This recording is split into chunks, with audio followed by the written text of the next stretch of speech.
உதகையாய் மாறிய ஜவ்வாது மலையில் நடைபெற்ற 25வது கோடை விழா. திருவண்ணாமலை மாவட்டம் இயற்கை எழில் சூழ்ந்த ஏழைகளின் உதகை என்று அழைத்து மகிழும் சுற்றுலா தலமான ஜவ்வாது மலையில் 25வது கோடை விழா திருவண்ணாமலை மாவட்ட நிர்வாகமும் மாவட்ட சுற்றுலாத்துறையும் இணைந்து நடத்தியது. இதன் தொடக்க விழா ஜமுனாமரத்தூர் காவலூர் சாலையில் உள்ள திறந்தவெளி மைதானத்தில் மாவட்ட ஆட்சியர் தர்பகராஜ் தலைமையில் நடைபெற்றது. இவ்விழாவில் பொதுப்பணித்துறை மற்றும் நெடுஞ்சாலைத்துறை அமைச்சர் ஏவா வேலு, சுற்றுலாத்துறை அமைச்சர் ராஜேந்திரன், சட்டப்பேரவை துணை சபாநாயகர் கு பிச்சாண்டி, நாடாளுமன்ற உறுப்பினர் CN அண்ணாதுரை, சட்டமன்ற உறுப்பினர்கள் சரவணன், கிரி, அம்பேத்குமார், ஜோதி ஆகியோர் கலந்து கொண்டனர். இந்த ஆண்டுக்கான ஜவ்வாது மலை கோடை விழா இன்று தொடங்கியது. கோடை விழாவை காண காலை முதலே மாவட்டத்தின் பல்வேறு பகுதிகளைச் சேர்ந்த சுற்றுலா பயணிகள் ஜமுனாமரத்தூருக்கு வருகை தந்தனர்.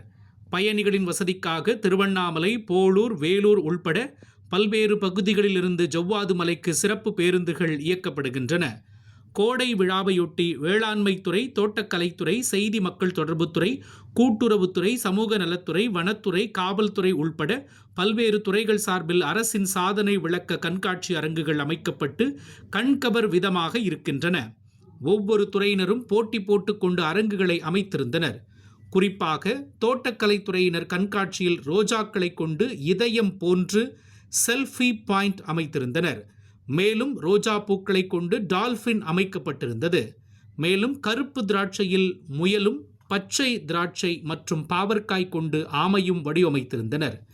இதனை பொதுமக்கள் ஆர்வத்துடன் பார்வையிட்டனர். இது பார்வையாளர்களை வெகுவாக கவர்ந்தது. இவற்றின் முன்பு நின்று ஏராளமான சுற்றுலா பயணிகள் செல்போனில் போட்டோ மற்றும் செல்ஃபி புகைப்படம் எடுத்து மகிழ்ந்தனர். மேலும் மகளிர் சுய உதவி குழுக்கள் சார்பில் கைவினைப் பொருட்கள் விற்பனையகம், வேளாண்மை துறையில் வேளாண் கருவிகள் கண்காட்சி போன்றவை அமைக்கப்பட்டிருந்தன. விழாவை முன்னிட்டு கோடை விழா நடைபெற்ற மைதானத்தின் அருகில் பல்வேறு விளையாட்டு உபகரணங்கள், ராட்டினம் போன்றவை அமைக்கப்பட்டிருந்தன. இதில் பொதுமக்கள் ஆர்வமாக கலந்து கொண்டனர். மேலும் பல்வேறு துறைகளின் சார்பில் காலை 9 மணி முதல் இரவு 7:30 மணி வரை தொடர்ந்து இடைவிடாது தமிழ்நாட்டின் பாரம்பரிய கலை நிகழ்ச்சிகள், மலைவாழ் மக்களின் கலை நிகழ்ச்சிகள், பள்ளி மாணவர்களின் கலை நிகழ்ச்சிகள் உள்பட பல்வேறு கலை நிகழ்ச்சிகள், விழிப்புணர்வு நிகழ்ச்சிகள் நடத்தப்பட்டன.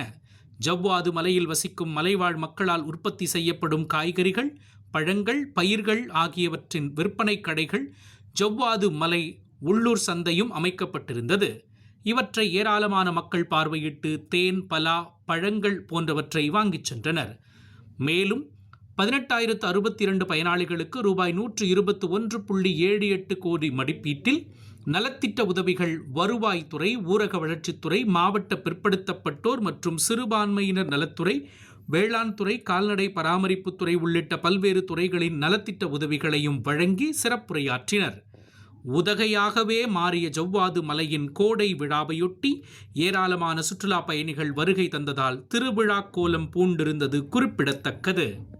காரணத்தினால் வருவாய்த்துறையின் மூலமாக 2288 பயனாளிகளுக்கும், ஊரக வளர்ச்சி மற்றும் ஊராட்சித்துறையின் மூலமாக 551 பயனாளிகளுக்கும், மாற்றுத்திறனாளி நலத்துறையின் சார்பாக 118 பயனாளிகளுக்கும், சுற்றுச்சூழல் காலநிலை மாற்ற வனத்துறையின் சார்பாக 75 பயனாளிகளுக்கும், மகளிர் திட்டத்தின் மூலமாக 3273 பயனாளிகளுக்கும், ஆதிதிராவிடர்கள் மற்றும் இந்த பகுதியில் வாழுகிற பழங்குடி மக்களின் சார்பாக இந்த துறையின் சார்பாக 481 பயனாளிகளுக்கும், கூட்டுறவு துறையின் சார்பாக 8994 பயனாளிகளுக்கும், தமிழ்நாடு தொழில் வளர்ச்சித்துறையின் வேளாண் துறையின் சார்பாக 775 பயனாளிகளுக்கும், தோட்டக்கலைத்துறையின் சார்பாக 174 பயனாளிகளுக்கும், வேளாண் மற்றும் பொறியியல் துறையின் சார்பாக 2 பயனாளிகளுக்கும்,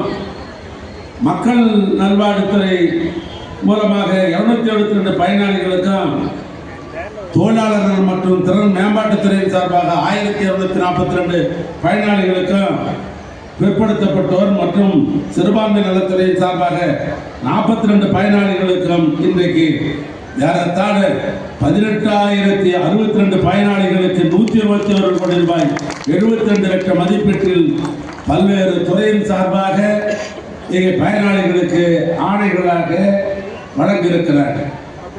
ஆக நான் சொன்ன குறிப்பிட்ட இந்த துறையின் சார்பாக இந்த பயனாளிகள் பெற வேண்டும் என்பதற்காக ஒரு மாத காலமாக ஒரு துறையின் சார்பாக இதற்காக உழைத்த மாவட்ட ஆட்சித்தலைவர்கிட்ட கட்டளையை அன்பு கட்டளையை ஏற்று இதில் ஈடுபடுத்தி இந்த மக்கள் நான் குறிப்பிட்டதை போல 18,600 பயனாளிகளுக்கு அரசு நாங்கள் தர வேண்டும் என்று எண்ணியிருந்தாலும் கூட அரசுக்கு பாலமாக இருந்து பணியாற்றிக் கொண்டிருக்கிற அரசு அலுவலர்கள் சிறப்பாக பணியாற்றியதற்காக தமிழ்நாடு அரசின் சார்பாக சம்பந்தப்பட்ட அரசு அலுவலர்களுக்கு என் பாராட்டுதலையும் நன்றியும் நான் தெரிவித்துக் கொள்ள நான் விரும்புகிறேன்.